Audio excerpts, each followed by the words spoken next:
இன்னைக்கு நாம நெட்ஃபிளிக்ஸ்ல வந்த புல்லட் ரயில் வெடிப்பு படத்தோட ஸ்கிரிப்டை கொஞ்சம் ஆழமா பார்க்க போறோம். ஆமா, ஏப்ரல் 2025ல வந்தது இல்லையா இந்த படம்? இது சும்மா ஒரு கதை மாதிரி இல்ல. அதாவது நீங்க கற்பனை பண்ணி பாருங்க, ஜப்பான்ல அதிகாலை நேரம் ஹம், E5 சீரிஸ் ஹயுபுசா 60 புல்லட் ரயில் ஷின் அமோரிலிருந்து டோக்கியோவுக்கு புறப்படுது. ஆனா இது சாதாரண பயணம் இல்ல. திடீர்னு ஒரு மர்மமான குரல் கேக்குது. ஆ?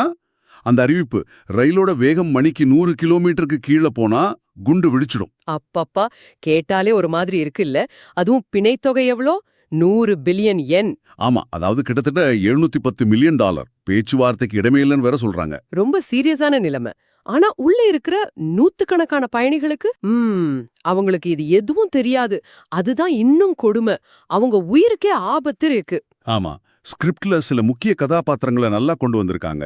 அந்த நடத்துனர் கசுயா டகாயிச்சி. ஆமா, அவர் பார்க்க அமைதியா இருந்தாலும் உள்ளுக்குள்ள ரொம்ப உறுதியான ஆளா தெரிகிறார். அப்புறம் டிரைவர் ஷிகா மட்சுமோட்டோ, ஸ்டேஷன் அதிகாரி யூச்சி கசாகி. இவங்களோட ஒரு ஸ்கூல் பசங்க டீம், அப்புறம் ஒரு அரசியல்வாதி யூகோ ககாமி. அவர் ஏதோ சர்ச்சையில சிக்கினவர் போல. ஆமா, அது மட்டும் இல்ல, இந்த காலத்து ட்ரெண்ட காட்டுற மாதிரி ஒரு இன்ஃப்ளூயன்சர் மிட்சுரு டோடோரோகி. அந்த கேரக்டர், அது ஒரு இன்ட்ரெஸ்டிங்கான விஷயம் பாருங்க. ஸ்கிரிப்ட்ல, அதாவது உயிருக்கே ஆபத்தான ஒரு நேரத்துல கூட அவர் லைஃப் போடுறாரு. ஆமா, இது நம்ம சமூக ஊடக மோகத்தை நல்லா காட்டுது. கதை போக போக இது முக்கியமா இருக்கு. நிச்சயமா, கதை சீரியஸ் ஆகிறதே அந்த வெடிகுண்டு வச்சால் சும்மா மிரட்டலுன்னு காட்ட அமோரியில ஒரு சரக்கு ரயில வெடிக்க வைக்கிறார் இல்லையா, அப்பதான். ஆமா, ஸ்கிரிப்ட் அந்த இடத்துல பயணிகளோட பயத்தை அப்படியே காட்டுது. ஒரே பீதி தான். அதே சமயம் நீங்க சொல்ல மாதிரி அந்த ஸ்கூல் பொண்ணு யுசுகி யௌனோடேரா அவங்க அப்பாவுக்கு ஃபோன் பண்றாங்க. ஆமா, அதுல ஏதோ ஒரு பின்னணி இருக்குமோன்னு தோணுது. ஸ்கிரிப்ட் ஒரு சின்ன க்ளூ கொடுக்குது. வெளியில அரசாங்க அதிகாரிகள் என்ன பண்றதுன்னு தெரியாம ரொம்ப கஷ்டமான முடிவெல்லாம் எடுக்க யோசிக்கிறாங்க. ரயிலையே கூட தாக்கலாமான்னு. அப்படியா? நிலைமை அவ்வளவு மோசமா போகுதா? ஆமா, ஆனா இந்த ஸ்கிரிப்ட்ல ரொம்ப அழகா காட்டுற விஷயம் என்னன்னா, அந்த ரயிலுக்குள்ள இருக்கிறவங்க எப்படி ஒன்னா சேர்றாங்கங்கிறது தான். ஓ, அதுதான் முக்கியம் இல்லையா?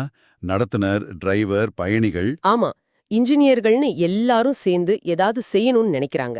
அந்த மனித ஒத்துழைப்புங்கிற பாயிண்ட் யூச்சி கசாகி தடங்களை மாத்தி மத்த ரயில்கள் கூட மோதாம பாத்துக்கிறாரு. சரி சரி.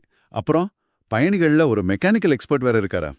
ஆமா, அவர் அந்த வெடிகுண்டோட ட்ரிகரை டீஆக்டிவேட் பண்ண முடியுமான்னு முயற்சி பண்றாரு. பரவாயில்லே, அந்த அரசியல்வாதி ககாமி கூட அவங்க பிரச்சனைகளை மறந்துட்டு. ஆமா, ஒரு லீடர் மாதிரி செயல்பட ஆரம்பிக்கிறாங்க. இக்கட்டான சூழ்நிலை மனுஷங்களை மாத்துதுன்னு காட்டுது. அப்புறம் ஒரு பெரிய ட்விஸ்ட் வருமே, அந்த குண்டு வச்ச ஆள் பத்தி. ஆமா ஆமா, அவர் ஒரு தீவிரவாதி இல்ல. ஆனா 1975ல நடந்த ஒரு பழைய புல்லட் ரயில் சம்பவம், ஹிகாரி 109, அதோட சம்பந்தப்பட்டவன்னு தெரிய வருது. ஓ, அப்ப பழிவாங்கல் நோக்கமா? ஆமா, பழிவாங்கட்டான் வந்திருக்காருன்னு பாதுகாப்பு படை கண்டுபிடிக்கிறாங்க. பாருங்க, எப்படி கடந்த காலத்தோட தாக்கம் இப்போ ஒரு பெரிய பிரச்சனையா வருதுன்னு ஸ்கிரிப்ட் காட்டுது. அது மட்டும் இல்ல, அந்த குண்ட ரிமோட்ல எல்லாம் ஒண்ணும் பண்ண முடியாது. ஆமா, வேகம் 100க்கு கீழே போனா கண்டிப்பா வெடிச்சிடும். அப்போ அவங்க கிட்ட இருக்கிற ஒரே வழி நம்பிக்கை, அப்புறம் ஒருத்தருக்கு ஒருத்தர் ஹெல்ப் பண்ணிக்கிறது. கரெக்ட். கிளைமேக்ஸ் நெருங்கும்போது டோக்கியோ கிட்ட வர்றாங்க. வேகம் குறைய ஆரம்பிக்குது. ஐயோ, அந்த நேரம் எப்படி இருக்கும்? அப்போ அந்த நடத்துனர் டொக்காய்ச்சியும் ஸ்டேஷன்ல இருக்கிற கசாக்கியும் 2 பேரும் சேர்ந்து ஆக்ஷன்ல இறங்கி அந்த வேகத்தை எப்படியோ மெயின்டைன் பண்றாங்க. ஸ்கிரிப்ட் அந்த த்ரில்ல நல்லா விவரிக்குது. அதே நேரத்துல அந்த இன்ஃப்ளூயன்சர் என்ன பண்றாரு? அவர் லைவ்ல மக்களை பிணைத்தொகை கொடுக்க சொல்லி வேண்டுகோள் வைக்கிறார். ஓ, ஒரு பக்கம் டெக்னிக்கலா போராட்டம், இன்னொரு பக்கம் பணம் திரட்டுறது. ஆமா, கடைசி நிமிஷத்துல எப்படியோ பணம் சேர்ந்து அந்த குண்டு செயலிழக்கப்படுது. அப்பாடான்னு இருக்கு அந்த இடத்துல. ரொம்ப நிம்மதியா இருந்திருக்கும். கடைசியா ரயில் டோக்கியோவுக்கு வெளியில ஒரு எமர்ஜென்சி ட்ராக்ல நிக்குது. எல்லாரும் சோர்வோட அதிர்ச்சியோட வெளியே வர்றாங்க. உயிர் பழிச்சதே பெரிய விஷயம். அந்த நடத்துனர் டொக்காய்ச்சி இடிபாடுகளை பாக்குறது, யுசுக்கி அவங்க அப்பாவோட சேர்றது.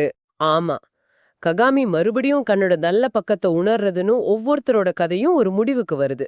இதுல கடந்த காலத்தோட பாதிப்புகள், அதாவது அந்த குண்டு வச்சவரோட நோக்கம், அப்புறம் இந்த காலத்தோட பிரஷர் அண்ட் இன்ஃப்ளூயன்சர் கலாச்சாரம்.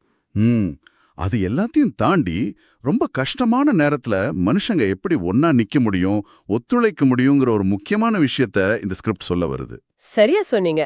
பல கோணங்கள்ல நம்மளை யோசிக்க வைக்குது. இதை கேட்குற உங்களுக்கு ஒரு கேள்வி தோணலாம்.